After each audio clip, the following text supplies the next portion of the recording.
할렐루야.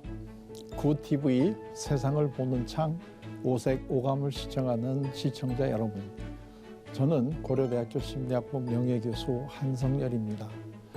자, 오늘은 그동안 저와 같이 생각해 보았던 예수님은 상담자라고 하는 큰 주제를 마감하는 그러한 시간입니다. 그래서 그동안에 우리가 이야기했던 내용을 좀 정리하면서 교회는 상담소라고 하는 이 주제로 같이 생각을 해보도록 하겠습니다.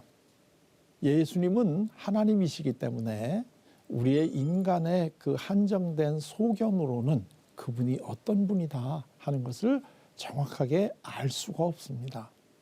그렇지만 우리가 그분과 인격적인 관계를 맺으려고 하면 그분을 나름대로 나는 어떤 분이라고 생각하는지, 이것은 굉장히 중요합니다. 그게 이루어지지 않으면 우리는 그분과 인격적인 관계를 맺을 수가 없습니다. 우리가 이 성화 중에 가장 최고봉이라고 일컬어지는 성화가 그 바티칸의 시스티나 성당에 있는 그 천지 창조 그림입니다. 그 중에서도 제일 핵심적인 게 그 아담이 이제 하나 창조하는 이런 그림인데요. 거기 보게 되면 아담과 하나님이 이렇게 서로 손을 이렇게 이어가려고 하는 이런 자세로 이제 그림이 그려져 있는 거는 아마 다 아실 겁니다. 그리고 하나님은 머리가 이렇게 장발이시고 수염도 이렇게 나시고 이제 그런 분이 거기에 지금 그려져 있습니다. 그런데 정말로 하나님이 그런 모습이시겠습니까?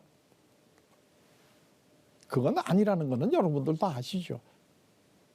우리는 수없이 많은 예수님에 대한 성화를 봅니다. 그런데 그 성화가 진짜 예수님의 모습이냐? 그 질문을 우리는 어느 누구도 안 합니다. 왜? 그거는 예수님의 진짜 모습이 아니라는 거 우리는 누구나 다 압니다.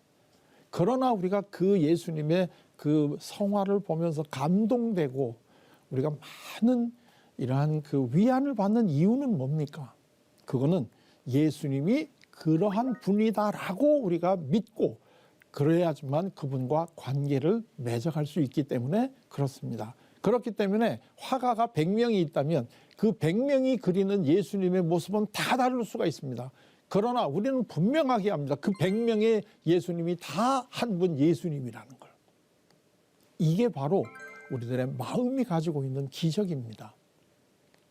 자, 그런데 그런 예수님은 어떤 분이시냐 하는 거로부터 우리가 시작이 됐는데, 그것은 이사야 선지자께서 9장 6절에 우리에게 소개해 주신 4가지 예수님의 모습 또는 예수님의 사역에서부터 출발했습니다.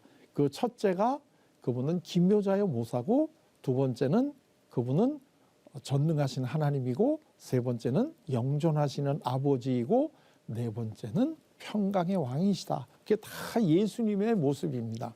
그러나 그 4가지가 어떻게 예수님을 다 설명하는 거겠습니까?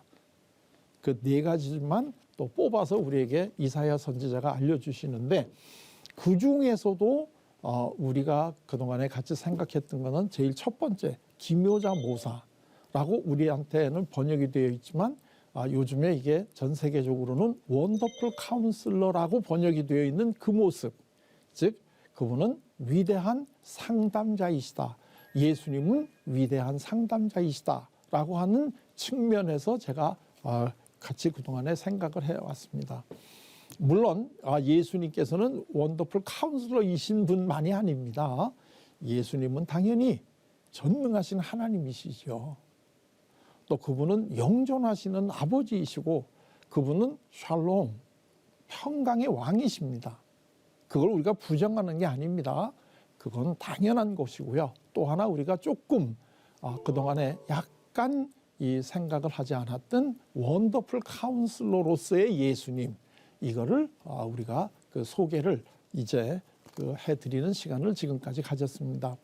그리고 예수님께서 우리에게 해주시는 상담의 본질은 수고하고 무거운 짐진 자들아 내게로 오라, 내가 너희를 쉬게 하리라 하는 것이고, 우리는 무엇 때문에 수고하고 무거운 짐을 지게 되느냐 하면 율법학자로 상징되는 우리들에게 계명 또는 우리들에게 어떤 명령, 어떻게 살으라고 하는 걸 우리에게 알려주는 그분들의 이 따르기 위해서 우리가 결국은 수고하고 무거운 짐을 지고 살아가고 있다 하는 것입니다. 근데 예수님께서는 우리에게 온유하고 겸손하신 모습으로 우리에게 다가오셔가지고 그 짐을 다 내려놔 주신다는 거예요. 왜? 예수님께서는 우리에게 너희들이 살아가는 삶의 진정한 목적은 그렇게 살아가는 게 아니란다 하는 걸 우리에게 알려주시니까 그동안에 우리가 그거를 따라가느라고 너무나 애쓰고 수고하고 못해서 굉장히 죄책감을 느끼고 했는데 이제 거기서 벗어날 수가 있다는 거죠. 자, 그런데 그렇다고 해서 우리가 그 자리에서 멈추고 쉬기만 하느냐? 그건 아니죠. 이제 정말로 우리가 해야 될 일을 해야 되는데 그거는 너의 삶을 실현해 가는 거란다. 그리고 너의 삶, 그거는 누가 주신 거냐? 그거는 천부께서 주신 너한테 주신 거야. 그건 은사니까 이제부터는 그거를 잘 드러내는 이 삶을 살아가도록 해라. 그러면 그 삶의 특징은 뭐냐? 그거는 굉장히 네가 즐거워진단다 하는 얘기입니다. 결국은 예수님께서 우리에게 원하는 삶, 이거는 우리가 즐겁게 살아가는 삶입니다. 즐겁게 살아가는 삶. 자, 이것이 예수님께서 우리가 원하는 삶인데 이 즐겁게 살아가는 삶은 어떨 때 우리가 얻게 되느냐? 그거는 나의 삶을 실현해 갈 때, 삶을 실현해 가는 과정에서 우리는 이 즐거움을 느끼게 살아간다는 것입니다. 그렇기 때문에 예수님을 만난 사람들의 공통된 특징이 뭐냐? 그거는 즐거워졌다는 거죠. 예수님을 만난 사람들이 공통된 점은 다 즐거워졌다. 자, 예를 들게 되면 삭개오가 예수님께서 내려와라, 삭개오야 내려와라. 내가 너희 집에서 하루 오늘 유하겠다. 이렇게 얘기하니까 너무 산에서 이 나무에서 내려오지 않습니까? 내려와 가지고 예수님을 모시고 가는데 어떻게 모시고 갑니까? 즐거워하며 예수님을 모시고 갑니다. 그리고 처음에 집을 떠날 때는 어떤 사람인가, 예수님이 어떤 사람인가 하는 것을 알아보고자 떠났다가 집에 모시고 들어와서는 예수님을 주여 이렇게 호칭을 합니다. 자, 이게 예수님을 만나서 즐거워진 사람들의 특징입니다. 자, 그런데요, 이런 것이 이루어지기 위해서는 어떻게 해야 되느냐? 우리는 이 예수님을 만나야 됩니다. 자, 우리 이제 예수님을 만나는 삶을 살아야 되는데요. 예수님과 우리가 관계 맺는 방식이 두 가지가 있습니다. 하나는 예수님에 대한 우리가 지식을 얻는 방법이 있습니다.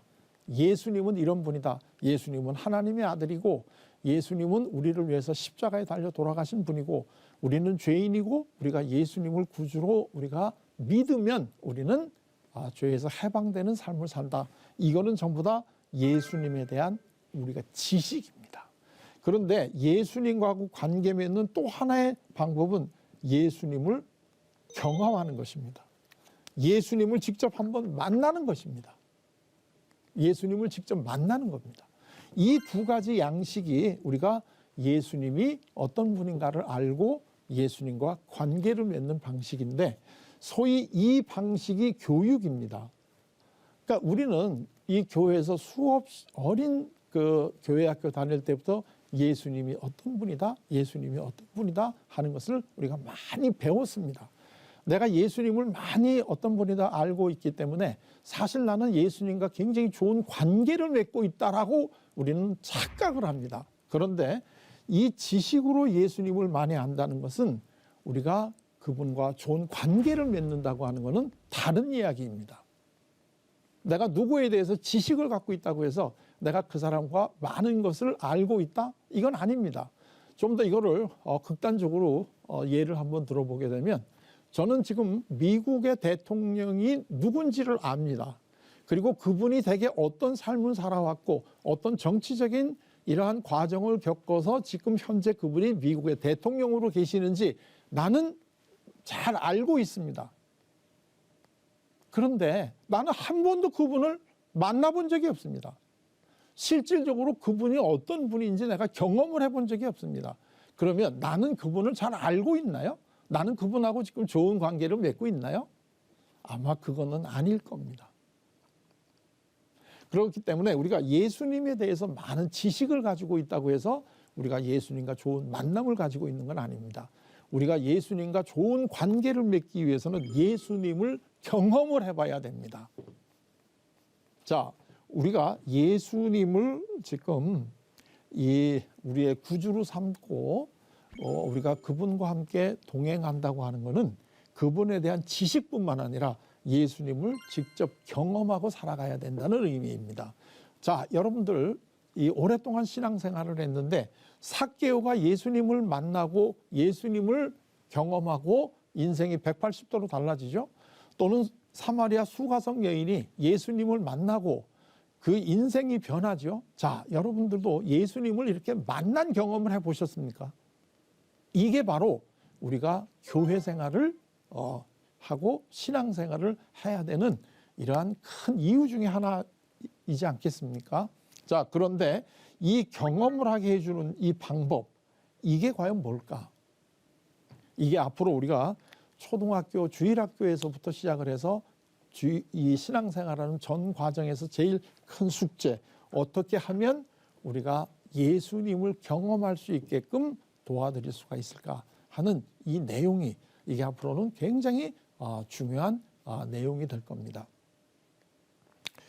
그 예수님을 경험하게 하는 여러 가지 방법이 있겠죠. 우리가 또 그 교회에서 수없이 이걸 많이 우리가 배우고 또 이 실천해가는 이런 과정이 있습니다. 한 번은 제가 우리 성도님들하고 같이 소위 비블리오 드라마라는 걸 했습니다. 비블리오 드라마라고 하는 거는 사이코 드라마의 이제 일종이고요. 사이코 드라마는 각본 없이 대충 이 주제만 해준 다음에 그냥 한번 역을 맡아서 해봐라 하는 게 이제 사이코 드라마고요. 비블리오 드라마라고 하는 거는 그 주제를 성서에 나와 있는 이런 이제 주제를 가지고 그걸 하는 거를 이제 비블리오 드라마다 이제 이렇게 얘기를 합니다. 근데 이제 비블리오 드라마가 그때 우리가 무대에 올렸던 주제는 에덴 동산에서의 이제 사건, 우리가 잘 알고 있는 그 사건입니다. 그래서 이제 어떤 친구는 아담을 맡았고 어떤 친구는 이제 이브를 맡았고 어떤 친구는 이제 뱀을 맡았고 이제 이렇게 각각 역을 맡아가지고 한번 이제 네 생각나는 대로 한번 즉흥적으로 한번 연극을 해보자. 이게 이제 비블리오 드라마인데요. 또 한 사람이 이제 거기 필요한데 누구냐면 하나님인데, 그래서 오랫동안 이 보수적인 교회에서 신앙생활을 했던 여자 권사님 한 분이 거기 계셨기 때문에 그분은 이제 하나님의 역할을 이제 맡았습니다. 이제 하나님은 조금 떨어진 데서 이제 높은 데 계시니까 의자를 갖다 놓고 그 의자 위에서 이제 지금 이 장면이 이제 벌어지는 거를 보고 계시고, 이 바닥에서는 아담과 이브 뱀이 지금 각각 이제 자기 역할을 하고 있는데요. 그 역할이라는 거 우리가 다 알지 않습니까? 뱀이 이브에게 이제 선악과를 따먹으라고 그러는 거고, 이 이브가 이제 그걸 먼저 먹고 아담에게도 줬고 이제 이런 역할을 우리가 했는데, 갑자기 중간쯤 됐는데 신앙생활을 꽤 오래 했던 여자 권사님이 막 눈물을 흘리시는 거예요. 이거는 우리가 아까도 얘기했지만 비블리오 드라마는 즉흥적으로 하는 거기 때문에 어떤 대사도 없고 그냥 그때 감정이 나오는 대로 이제 그걸 하는 거거든요. 그리고 난 다음에 제가 비블리오 드라마가 끝나고 난 다음에 권사님에게 제가 한번 여쭤봤습니다. 아니, 아까 하나님 역할을 하시면서 눈물을 흘리셨는데 왜 눈물을 흘리셨습니까? 하고 여쭤봤어요. 그랬더니 이분이 하시는 얘기가 뭐냐면, 내가 이 구절을 수십 번을 읽었는데 한 번도 눈물이 안 났다는 거예요. 그냥 에덴 동산에서는 이런 일이 벌어졌구나, 이런 거를 머릿속으로는 다 알고 있었는데 한 번도 눈물이 안 났는데, 내가 바로 이 비블리오 드라마를 하면서 하나님의 역을 해보니까 이거를 먹으면 그렇게 앞으로 살기가 어려울 것 같아서 내가 먹지 말라고 그러는데 너희들 왜 자꾸 이거를 먹으려고 하니 하는 하나님의 안타까운 마음이 느껴지니까 주르륵 자기도 모르게 눈물이 나오더라는 거예요. 자, 이제 제가 무슨 말씀을 드리려고 하는지 이해가 되셨나요? 하나님을 경험해 본다는 것은 뭔가요? 하나님을 경험해 본다는 것은 하나님의 마음을 우리가 느끼는 거예요. 하나님의 마음을. 우리가 예수님을 경험한다고 하는 것은 예수님의 마음을 우리가 느껴봐야지 되는 거예요. 그래야지 아하, 지금 이분이 이런 말씀을 하실 때는 이런 마음으로 하시는 거구나 하는 걸 우리가 알 수 있잖아요. 예를 들면 이 사람과 사람하고의 관계도 그렇지 않습니까? 그러면 이 예수님을 느끼게 해주는 이거는 어떤 방법으로 이걸 해야 되겠습니까? 이거는 우리가 사람과 사람하고의 관계를 통해서 예수님을 경험하게 되지 않습니까? 예를 들면 어렸을 때 어머니의 사랑을 한 번도 경험을 하지 못했던 사람이 다른 사람이 당신을 사랑합니다 하는 게 이해가 되겠습니까? 예를 들면 요즘에 심리학에서 나오는 이론 중에 하나가 대상관계론이라고 하는 이론이 있는데요.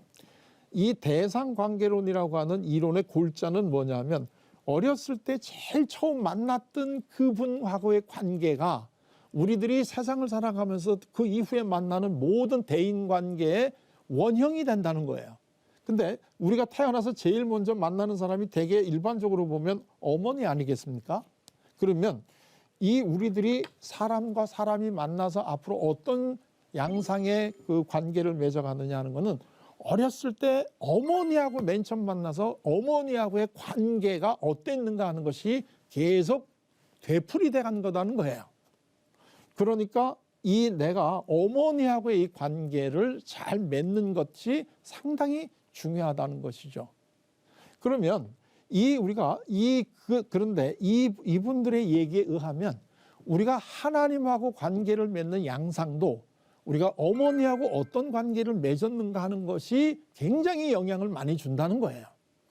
그래서 하나님을 직접 만나는 경험을 하기 위해서는 내가 우리 어머니 또는 내 주위에 있는 사람과 어떤 만남의 경험을 하느냐 하는 것이 이 눈에 보이지 않는 예수님 하나님과 만나게 되는 가장 기본적인 이 방식이라는 거예요. 그게 바로 내가 이 누구를 만난다고 하는 것은 그분의 마음을 내가 느끼는 거예요. 마음을 느낄 때 우리는 하나가 되는 거예요. 그때 비로소 우리는 하나님과 같은 마음이 돼서 이 세상을 바라보니까 눈물이 나는 거고 자기도 모르게 눈물이 나는 이러한 경험을 할 수 있는 거죠. 우리가 교회 생활을 한다는 것, 그리고 이것이 우리가 이 성도의 교제를 나눈다는 것이 지난 시간에도 얘기를 드렸지만 이 다른 사람에게 실질적으로 예수님이 어떤 분이다라고 하는 것을 이거를 알려주는 것도 중요하지만 예수님이 어떤 분이다라고 하는 것을 나와의 관계 속에서 경험을 하게 해주고 예수님하고의 관계가 그런 거란다 하는 것을 알려주는 것이 훨씬 더 예수님과 좋은 관계를 맺게 하는 이런 초석이 된다는 겁니다.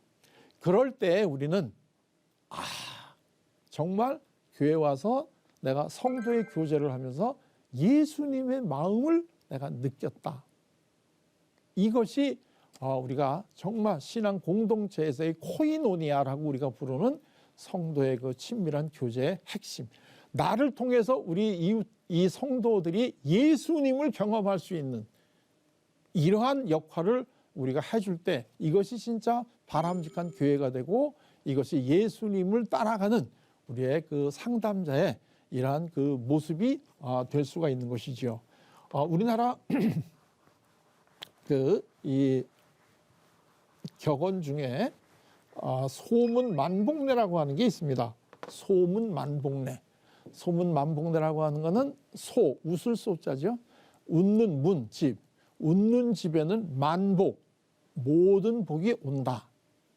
소문 만복례. 그래서 이제 웃는 것이 굉장히 중요하다 이런 얘기인데요. 사실은 이 웃는 거는 굉장히 인간다운 인간의 특징 중에 하나입니다. 다른 동물들 여러분들 웃는 거 별로 볼 수가 없죠. 인간만이 이제 즐겁고 즐거우면 웃게 되는, 그래서 웃는 집이 소문 만복례가 되는데 이 그 예수님을 만나면 즐거워진다라고 하는 거는 무슨 뜻이냐면 예수님을 만나면 우리가 웃게 된다는 거죠. 예수님을 만나면 웃게 되는 거고 진정으로 그래서 예수님을 만나서 우리가 웃을 때 우리 집에 만복이 온다. 이런 얘기가 되지 않겠습니까? 그래서 저는 이 교회라고 하는 데는 아까도 얘기를 했지만 예수님이 주인이 되시고 예수님은 상담자이시고 상담자가 계신 곳이 상담소 아닙니까? 그래서 저는 교회가 하는 여러 가지 다양한 기능이 있습니다. 제일 중요한 게 하나님하고의 만남을 하기 위해서는 예배와 기도를 드리는 게 가장 중요한 것이죠. 그러나 또 하나가 이웃을 사랑하는 성도의 교제도 같이 있어야 되는데 그 성도의 교제를 하기 위해서는 교회는 뭐가 돼야 되느냐 하면 상담소가 돼야 된다. 진정으로 사람들의 마음속에 있는 수고하고 무거운 짐을 우리가 내려놔 줄 때 그분들이 마음이 편하게 이 예수님의 이 길을 따라갈 수 있게끔 우리가 도와주는 이 상담소의 역할을 해야 된다. 그래서 제 생각에는 교회의 여러 가지 많은 기능 중에 아주 중요한 기능은 상담소의 기능이다. 이렇게 이야기를 합니다. 이 상담소는 말 그대로 다시 한번 얘기해 보면 이 그 상담이라고 하는 거는 이 화가 났을 때 이 화를 서로 말로 풀어주는 이것이 이제 그 상담. 그래서 그 화병에 걸리지 않고 또 이미 걸렸던 사람이 거기서부터 벗어날 수 있게 해주는 건데요. 이 대개 상담소를 어떻게 쓰냐면 이 장소 소자를 씁니다. 그래서 상담을 하는 장소 이제 이렇게 보통 우리가 이야기를 하는데 저는 이 상담소보다 조금 더 우리가 적극적으로 나가서 교회는 단순히 상담소가 아니라 이런 소자를 쓰는 이 상담소가 돼야 된다 하는 게 제 생각입니다. 이것도 상담소인데요. 이거는 우술소자입니다. 우술소자. 그 얘기는 무슨 뜻이냐면은 이 교회는 서로 세상에 살면서 수고하고 무거운 짐을 지고 화가 난 사람들이 와서 서로 이 상담자의 역할을 해 주어서 결과적으로 웃을 수 있는 그것이 바로 교회가 해야 되는 역할이다 하는 겁니다. 여러분들은 어떻게 생각을 하십니까?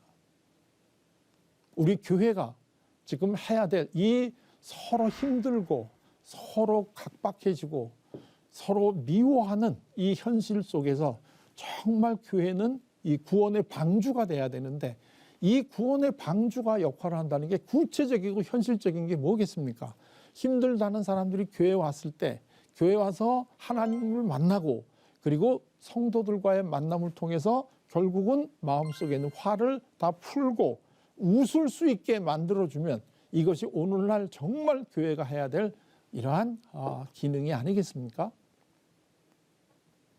그러기 위해서 우리는 예수님이 해주시는 이 상담법 이게 어떤 건가 하는 것을 조금 더 우리가 체계적으로 공부를 하고 그러한 것을 체계적으로 공부를 했던 이러한 현대 심리학에서 얘기하는 상담이 이것이 예수님께서 2000년 전에 우리들에게 알려주셨고 또 직접 이거를 우리들에게 해주셔서 예수님이 만나는 모든 사람들이 다 결국은 즐거워지고 인생이 변할 수 있는 놀라운 일이 벌어졌듯이 우리도 우리 주위에 있는 사람들에게 그러한 좋은 상담자의 역할을 해주는 것 그리고 그렇게 하도록 이거를 가르쳐주고 서로 우리가 훈련하는 것이 교회가 해야 될 가장 중요한 역할이다. 저는 이렇게 생각을 합니다. 만약에 이 교회가 이러한 역할을 감당한다면 사실은 교회가 우리나라에서 여러 가지 문제를 해결을 하고 우리들이 이 땅에서 살아가는 삶이 즐겁게 할 수 있는 거의 유일한 조직이다 하는 것을 여러분에게 말씀드리고 싶습니다. 그동안 24회에 걸쳐서 긴 시간 동안 제 이야기를 들어주셔서 굉장히 고맙습니다. 혹시 제가 한 내용 중에서 여러분들 마음에 불편하게 하셨다면 그건 아직까지도 제가 신앙이 부족하고 공부가 부족해서 그랬다는 것을 널리 양해를 해 주시기를 바랍니다. 하나님의 말씀으로 세상을 이해하고 바라보는 마음의 창이 여러분 안에 열리기를 소망하며 이 시간을 마치겠습니다. 감사합니다.